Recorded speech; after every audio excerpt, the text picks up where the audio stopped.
adik-adik semuanya. Bagaimana kabar kalian hari ini? Semoga selalu dalam keadaan sehat ya dan tetap semangat untuk terus belajar. Kembali lagi bersama Bu Tridi dalam pembahasan soal ujian sekolah kelas 6 SDMI mata pelajaran Pendidikan Kewarganegaraan atau PKN bagian 1. Oke, sebelum kita memasuki pembahasan soal ujian sekolah, pastikan kalian sudah klik tombol subscribe dan juga nyalakan lonceng notifikasinya ya, agar kalian selalu mendapatkan informasi terbaru dari channel ini mengenai pembahasan soal ujian sekolah maupun pembahasan materi yang lainnya. Baiklah adik-adik, tanpa berlama-lama kita langsung saja ke pembahasannya. Oke, baiklah. Di sini sudah Bu Tiri sediakan mengenai soal ujian sekolah mata pelajaran PKN. Oke, langsung saja kita membahas soal yang pertama. Bali terkenal dengan keindahan alam dan tariannya. Berikut ini adalah tarian yang dimaksud, yaitu A. Tari lilin, B. Tari piring, C. Tari kecak, D. Tari gamyong. Oke. Adapun tarian yang terkenal dan berasal dari Bali yaitu, dari option A kita cermati ada tari lilin. Oke, tari lilin ini berasal dari Sumatera Barat, berarti bukan yang nomor 1. Kemudian tari piring itu berasal dari Sumatera Barat juga. Kemudian tari kecak ini berasal dari Bali dan tari gamyong itu berasal dari Jawa Tengah. Oke, jadi tarian yang berasal dari Bali yang terkenal adalah tari kecak. Jawaban nomor 1 adalah yang C. Kemudian kita lanjutkan ke soal yang nomor 2. Pernyataan yang sesuai dengan gambar di atas adalah, oke, kita perhatikan gambar soal yang nomor 2. Nah, orang yang ada di dalam gambar ini menggunakan pakaian adat kain ulos, betul sekali. Nah, jadi nama pakaian adat pada gambar ini adalah kain ulos. Maka jawaban yang paling tepat itu adalah option yang D, yaitu nama pakaian adat pada gambar tersebut adalah kain ulos. Kemudian kita lanjutkan ke soal yang nomor 3. Contoh sikap yang sesuai dengan sila kemanusiaan yang adil dan beradab adalah, sila kemanusiaan yang adil dan beradab itu adalah sila kedua. Oke, kita cermati optionnya. Yang A, beribadah tepat waktu. Nah, untuk option yang A itu merupakan pengamalan sila pertama. Kemudian yang B, memberi bantuan kepada korban bencana alam, itu merupakan pengamalan sila kedua. Kemudian yang C, selalu mengambil keputusan dengan musyawarah. Nah, itu adalah pengamalan sila keempat. Kemudian yang D, memeluk agama sesuai dengan keyakinan tanpa paksaan. Nah, itu adalah pengamalan sila pertama. Oke, sudah kita dapatkan jawabannya, yaitu jawaban yang paling tepat adalah option yang B, yaitu memberikan bantuan kepada korban bencana alam merupakan pengamalan sila kemanusiaan yang adil dan beradab. Kemudian kita lanjutkan ke soal yang nomor 4. Upacara tindik telinga, upacara pemasangan anting-anting dilakukan oleh suku. Ya, jadi upacara tindik telinga ini biasanya dilakukan oleh suku Dayak. Oke, berarti nomor 4 jawabannya adalah option yang B. Kemudian kita lanjutkan ke soal yang nomor 5. Contoh wujud cinta tanah air di lingkungan sekolah adalah, di sini ada wujud cinta tanah air di lingkungan sekolah. Perhatikan yang option A, belajar tekun saat menghadapi ujian, bukan merupakan cinta tanah air terhadap sekolah. Yang B, menggunakan seragam sekolah dengan rapi, ini merupakan mentaati tata tertib sekolah. Yang C, mengikuti kegiatan ekstrakurikuler dengan tertib, juga bukan. Mengikuti upacara bendera di sekolah dengan tertib. Nah, mengikuti upacara bendera. Nah, dengan mengikuti upacara bendera, itu artinya kita cinta terhadap tanah air di lingkungan sekolah. Maka jawaban nomor 5 adalah yang option D. Kemudian lanjut ke soal yang nomor 6. Manfaat menjaga persatuan di sekolah adalah yang option A, terjadi perselisihan. Dengan menjaga persatuan, itu tidak mungkin terjadi perselisihan. Kemudian yang B, membuat hidup tidak tenang. Nah, dengan menjaga persatuan, pastinya hidup kita menjadi tenang. Berarti option yang B salah. Yang C, menumbuhkan sikap acuh tak acuh.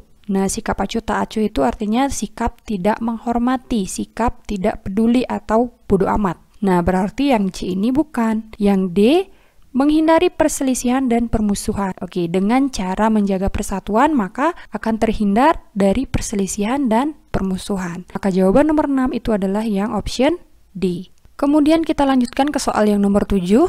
Contoh pelaksanaan sila Pancasila yang sesuai dengan lambang di atas adalah titik-titik.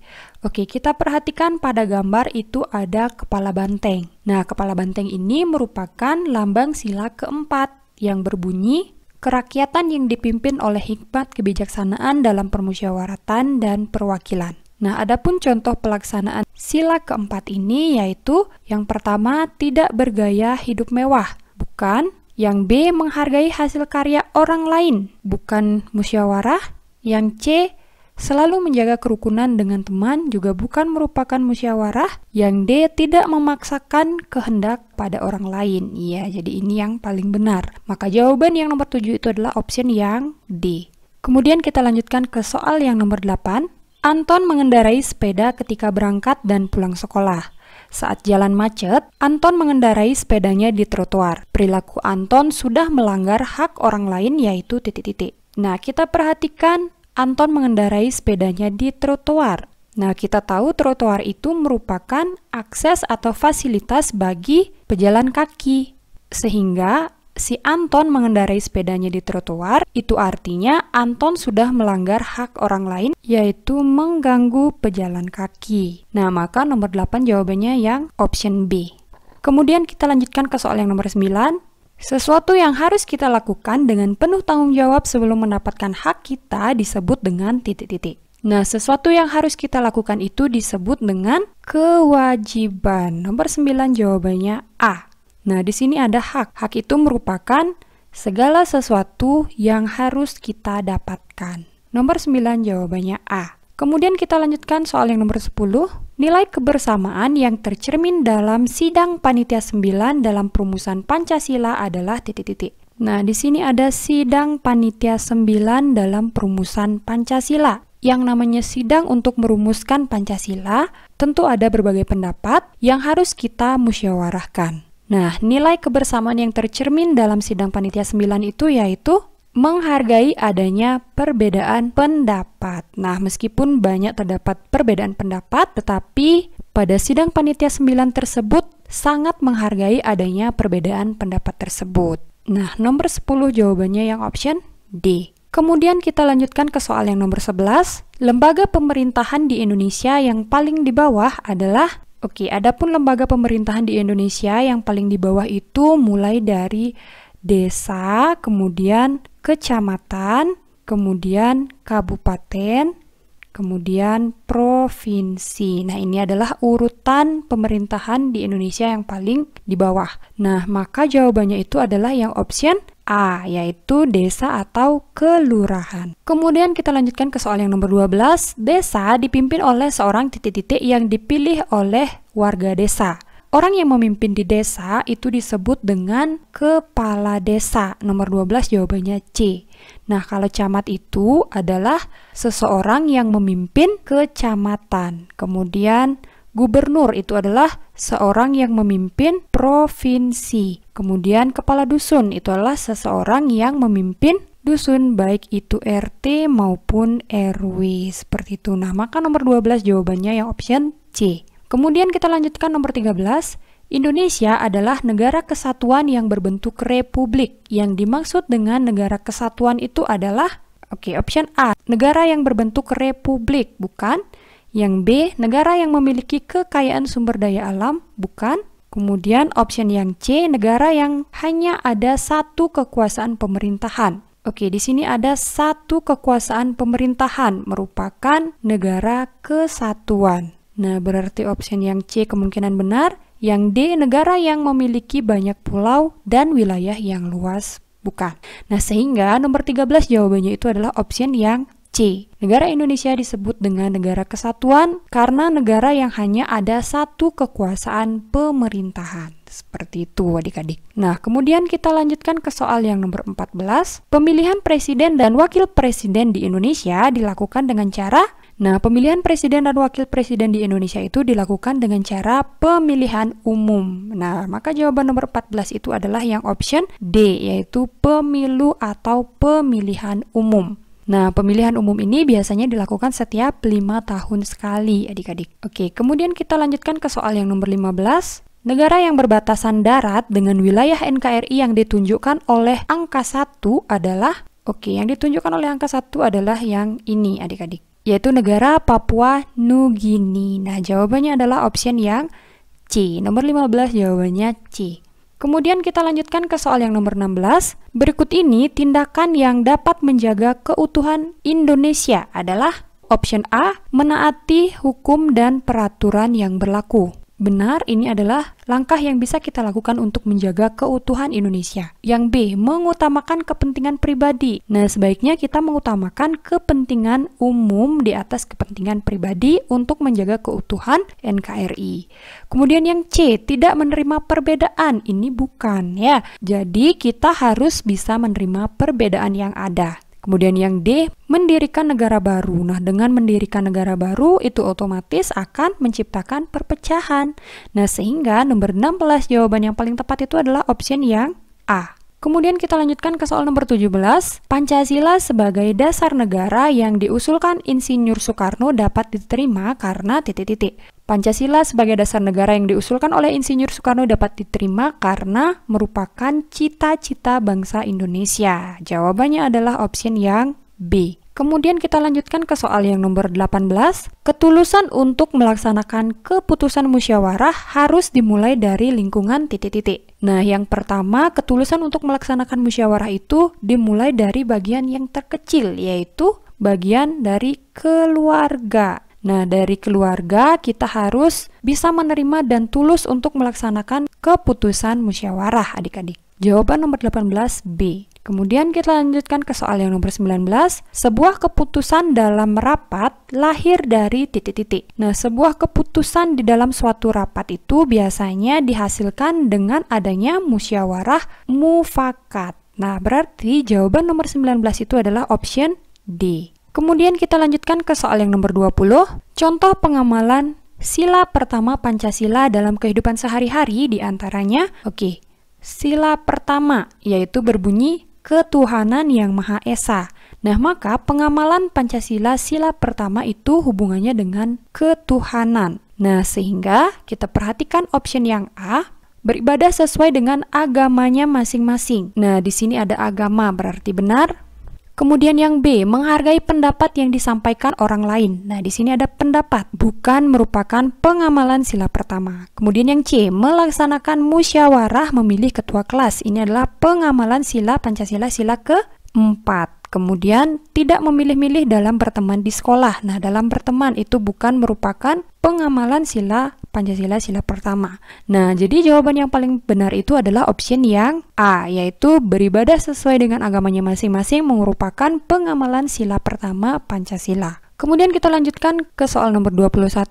Mahkamah Konstitusi memiliki wewenang titik-titik. Nah, tugas dari Mahkamah Konstitusi atau wewenang dari Mahkamah Konstitusi itu adalah memutus perselisihan tentang hasil pemilihan umum, yaitu option yang C. Nah, di sini yang option A kita cermati, mengajukan peraturan perundang-undangan di bawah undang-undang. Itu adalah wewenang dari Mahkamah Agung. Kemudian option yang B, mengusulkan pengangkatan calon hakim agung kepada DPR. Itu adalah wewenang dari Komisi Yudisial. Kemudian yang option D, memegang kekuasaan pemerintahan menurut Undang-Undang Dasar itu adalah wewenang dari Presiden. Nah, maka nomor 21 yang paling benar itu adalah option yang C.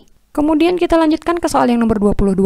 Negara Kesatuan Republik Indonesia dipimpin oleh, yaitu Presiden. Nah, kita perhatikan di sini ada Perdana Menteri. Perdana Menteri itu merupakan ketua menteri atau kabinet pada sebuah negara. Kemudian di sini ada gubernur, yaitu seseorang yang memimpin sebuah provinsi. Kemudian di sini ada raja. Raja itu merupakan sebutan bagi pemimpin negara atau kepala negara monarki seperti negara Belanda, Denmark, dan lain sebagainya. Nah, disebut dengan raja kepala negaranya. Nah, sehingga nomor 22 jawabannya itu adalah yang option B. Kemudian kita lanjutkan ke soal nomor 23. Dasar Negara Kesatuan Republik Indonesia adalah titik-titik. Nah, di sini ada dasar negara. Dasar Negara Kesatuan Republik Indonesia itu adalah C, yaitu Pancasila. Nomor 23 jawabannya C. Nah, di sini ada Undang-Undang Dasar 1945, itu merupakan konstitusi dan sumber hukum tertinggi di Indonesia. Nah, nomor 23 jawabannya C. Nomor 24, pernyataan berikut ini yang sesuai dengan undang-undang tingkat pusat adalah, di sini ada undang-undang tingkat pusat. Yang namanya undang-undang tingkat pusat berarti itu berlaku secara nasional. Nah, maka jawabannya adalah option yang B. Kemudian kita perhatikan di sini ada undang-undang yang berlaku di beberapa daerah, berarti tidak secara nasional, berarti tidak secara pusat. Kemudian undang-undang yang berlaku di daerah ini juga tidak mengacu ke tingkat pusat. Nah, maka jawaban yang tepat nomor 24 itu adalah option yang B. Kemudian kita lanjutkan ke soal nomor 25. Berikut ini yang termasuk dalam jenis-jenis peraturan perundang-undangan tingkat daerah adalah, oke, kita perhatikan di sini ada tingkat daerah, berarti peraturan daerah provinsi. Nah, maka jawaban yang paling tepat adalah option yang D. Di sini ada Perda provinsi. Perda itu artinya peraturan daerah sesuai dengan pertanyaan. Nah, di sini ada PP. PP itu artinya peraturan pemerintah. Kemudian di sini ada Perpu. Perpu itu artinya peraturan pemerintah pengganti undang-undang. Nah, maka jawaban nomor 25 yang paling tepat itu adalah option yang D. Baiklah adik-adik, demikian pembahasan soal ujian sekolah mata pelajaran Pendidikan Kewarganegaraan atau PKN kelas 6 SDMI yang bisa Bu Tide sampaikan. Semoga apa yang Bu Tide jelaskan, apa yang Bu Tide sampaikan dapat dengan mudah kalian pahami dan juga semoga bermanfaat. Nah, apabila video ini bermanfaat, jangan lupa untuk like, komen, dan juga share video ini sebanyak-banyaknya agar semakin banyak teman-teman kalian yang mengetahui pembahasan mengenai soal ujian sekolah mata pelajaran Pendidikan Kewarganegaraan. Dan jangan lupa untuk selalu mendukung channel ini dengan cara klik tombol subscribe dan juga nyalakan lonceng notifikasinya agar kalian selalu mendapatkan informasi terbaru mengenai pembelajaran dari channel ini. Baiklah adik-adik, akhir kata Bu Tide ucapkan terima kasih dan sampai jumpa pada video selanjutnya.